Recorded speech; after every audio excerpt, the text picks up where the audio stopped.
Olá, irmão. O propósito de estar gravando esse vídeo aqui é justamente para responder a pergunta: será que no céu nós teremos memória das coisas que existiram ou que nós passamos aqui na Terra? A maioria das pessoas elas têm essa dúvida por causa da leitura de Eclesiastes 9:5, que diz assim: porque os vivos sabem que hão de morrer, mas os mortos não sabem coisa nenhuma. Nem tampouco terão eles recompensa, porque a sua memória jaz no esquecimento. Esse texto aqui fala claramente que a memória daquele que, uma vez parte dessa terra, ela jaz no esquecimento. E existe também um outro texto que está aqui em Isaías 65:17, diz: porque eis que eu crio novos céus e nova terra, e não haverá lembrança das coisas passadas, jamais haverá memória delas, né? Então, nós podemos ver nesses dois textos que o de Eclesiastes vai falar o seguinte, que não haverá memória, né, das coisas passadas, porque aquele que parte, né, aquele que já não está mais no mundo dos vivos, a sua memória jaz no esquecimento. E lá em Isaías 65:17 vai dizer o seguinte, que não, já não, Deus vai criar novos céus e nova terra e não vai, por exemplo, já não haverá lembrança, memória delas.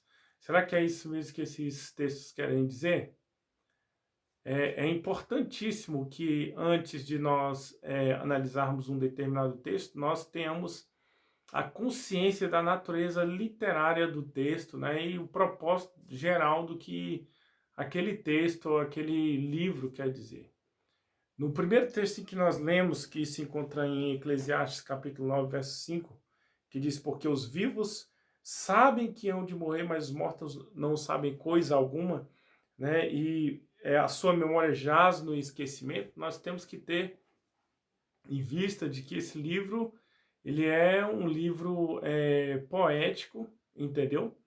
Ele é um livro em que quem escreve é Salomão, do ponto de vista da sabedoria humana, das coisas que ele perscrutou, das coisas que ele pesquisou, das coisas que ele viu e se passou pelos sentidos, né, da visão, do olfato, do paladar. O texto nos fala no capítulo 3, se não me engano, que ele prova de todas as coisas, né, de mulheres, de cantores, construções e tantas outras coisas, né? Então, esse texto aqui, nós temos que ter em mente que Salomão está falando do ponto de vista existencialista, de uma visão puramente terrena, né? Ele não conhecia Jesus, ele não sabia da salvação, entendeu? Muitas coisas ainda não estavam claras na revelação aqui para Salomão, né? E o outro texto em que nós lemos, que se encontra em Isaías 65:17, que diz: porque eis que eu crio novos céus e nova terra, e já não haverá lembrança das coisas passadas, jamais haverá memória delas. Se nós continuarmos lendo, o texto é autoexplicativo, ele vai falar qual o contexto desse texto. Verso 18: mas vós folgareis e exultareis perpetuamente no que eu crio, porque eis que eu crio para Jerusalém, note que ele fala, para Jerusalém alegria e para o seu povo regozijo. E exultarei por causa de Jerusalém e me alegrarei no meu povo, né? E aí ele vai falando das coisas que já não haverão, né? Qual que é o propósito de Deus ali para Jerusalém. O verso 20 vai falar: já não haverá mais nela criança para ver poucos dias, nem velho que não cumpra os seus dias, porque morrer aos 100 anos é morrer ainda jovem, e quem pecar só aos 100 anos será amaldiçoado. Eles edificarão casas e nelas habitarão, plantarão vinhas e comerão o seu fruto, né? Então, seguindo mais adiante no capítulo 66, verso 10, ele fala assim, ó, alegrai-vos juntamente com Jerusalém, alegrai-vos por ela, vós todos os que a amais, exultai com ela, todos os que por ela pranteastes. Né? E se você for ver o restante do capítulo, ele vai falar verdadeiramente de uma profecia. Mas aí a pergunta é, que tipo de profecia é essa? Nós temos que ver que a Bíblia ela contém dois tipos de profecia: as profecias clássicas e as profecias apocalípticas. As profecias clássicas, inclusive, está no livro profético, né? No livro de um profeta maior, que é Isaías aqui, está falando de restauração, Isaías 65, 17, de restauração do âmbito de um povo, de uma nação, de uma localidade geográfica, que é o povo de Israel em Jerusalém. E Deus usa Isaías aqui para trazer essa revelação histórica, clássica, né, para justamente afirmar que um povo que outrora tinha sido idólatra, um povo que tinha pecado, um povo que tinha se distanciado de Deus, Deus traria para ele restauração, libertação, traria saúde para aquela nação. Então nós vemos que Deus ele faz essa promessa para Israel, para o povo hebreu, e ela se cumpre até de forma parcial, entendeu? Porque de lá que vem o Messias, né? E a proposta era de restaurar o povo de Israel para que esse povo fosse,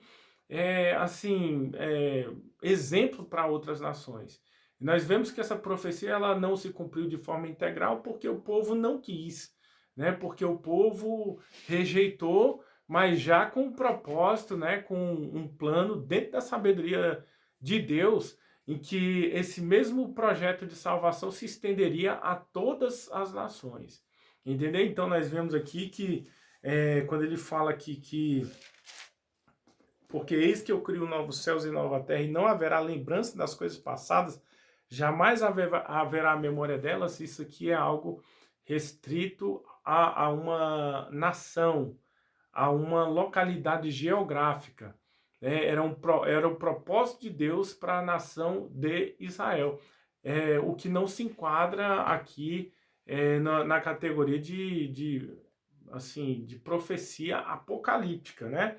E por outro lado, nós vamos ver em relação a essa questão assim de se nós teremos lembrança ou não das coisas que existiram, que vivemos aqui nessa terra, nós vamos ver vários outros textos, né? Tais como, por exemplo, Apocalipse 6:9, que está escrito lá, né? Que os salvos eles pedem, vamos abrir lá, Apocalipse 6:9, que os salvos se lembram, né, das coisas que ocorreram e pedem, inclusive, justiça, né? Fala o seguinte aqui, ó. Quando ele abriu o quinto selo, vi debaixo do altar as almas daqueles que tinham sido mortos por causa da palavra de Deus e por causa do testemunho que sustentavam. Clamaram em grande voz, dizendo: Até quando, ó soberano Senhor, santo e verdadeiro, não julgas nem vingas o nosso sangue dos que habitam sobre a terra? Veja que foram homens e mulheres que passaram pela terra, se santificaram, foram martirizados e tinham plena consciência de suas perseguições, daquilo que sofreram através dos seus algozes, né? Através das pessoas que supostamente os mataram através de tortura. E eles, inclusive, pedem juízo para Deus. Nós vamos ver outro texto aqui, tal como o de Lucas, capítulo 16, verso 18, aliás, o 19, né?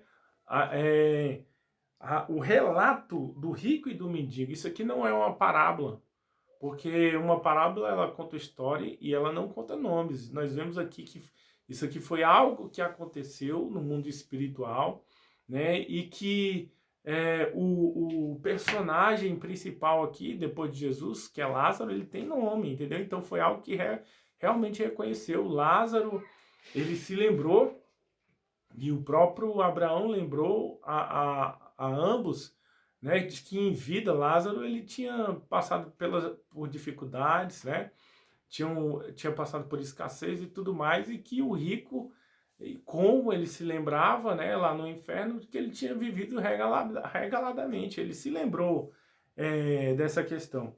Nós vemos também um outro texto, que é justamente Jesus e o ladrão na cruz. Ele fala assim, ó, hoje mesmo tu estarás comigo no paraíso. Então, nós podemos ver pelo contexto geral da Bíblia e pela análise do contexto dos textos de Isaías 65:17 e Eclesiastes capítulo 9, verso 5, se eu não me engano, que haverá sim lembrança das coisas passadas aqui na Terra. Então eu não sei se eu respondi aí a sua pergunta, mas qualquer dúvida pode deixar aqui embaixo do vídeo que na medida do possível nós estaremos respondendo.